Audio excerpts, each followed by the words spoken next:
Despite its flaws, and there are some, it is an essential conservation tool.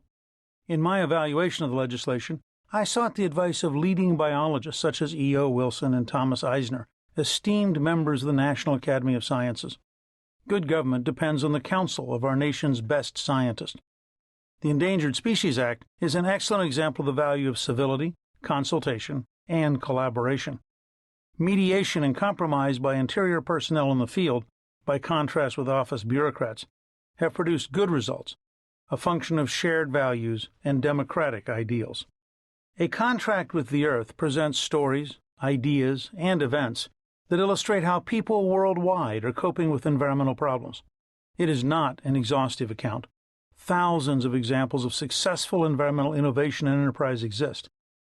A day surfing the Internet reveals encouraging situations and new opportunities. The entrepreneurs and grassroots and civic leaders who courageously address this challenge are the source of my continuing optimism. An early example of private-public partnerships emerged in Atlanta during the late 1980s with the Atlanta Zoo's transformation from a run-down, failing city zoo into a privatized, world-class facility rebranded Zoo Atlanta. Atlanta's local government recognized the need to restructure the zoo as a non-profit organization with the assistance of Atlanta's entrepreneurial business community.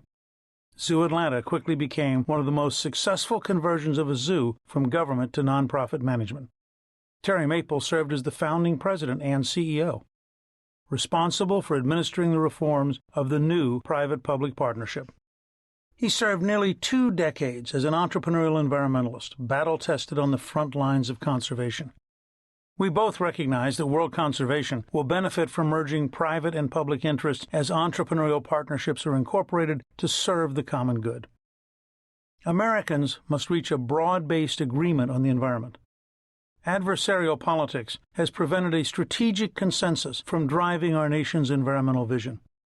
As a result, we have become a conflicted, confused, and timid polity when it comes to environmental concerns. Historically, America has been a decisive nation. We must now take the necessary steps to return our country to a position of leadership on the environment. It is not too late to make a difference.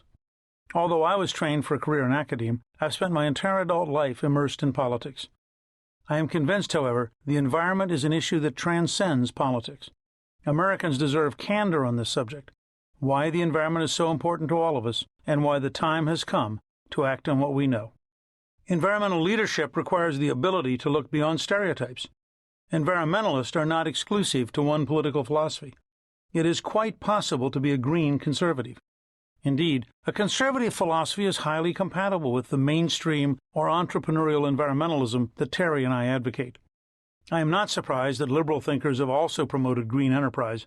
Business is no longer regarded as an adversary to a clean environment.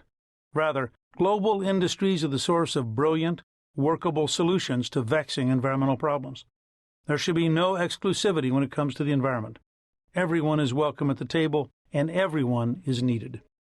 No single enterprise, event, or idea will renew the earth. Instead, I believe it will take a movement composed of dedicated citizens who can see the world in a new way and who will work together to bring about revolutionary changes in the way we conduct our lives. A Contract with the Earth aims to inspire a commitment to protect the integrity of the natural world and to usher in a promising age of environmental problem-solving. I will continue to articulate and address these issues in my public life, and I invite you to participate in a continuing dialogue. Please tell us your story, share your thoughts and experiences by going to www.contractwiththeearth.com and work with us to restore and protect the good green earth that our Creator has provided. Let me acknowledge that this book is a collaboration that evolved over many years. We gratefully acknowledge the intellectual contributions and social support of many colleagues and friends throughout the world who have helped us to assimilate knowledge and to focus our passion for the environment. We're especially indebted to Dr. Wayne Clough, who provided insight into the frontiers of environmental technology and access to cutting-edge research unfolding at the Georgia Institute of Technology, Provost Gary Schuster, Vice Provost Anderson Smith, Professor Ed Loveland, Professor Lawrence James, and Professor Brian Norton also provided advice, guidance, and new opportunities to learn. We are also grateful to former colleagues at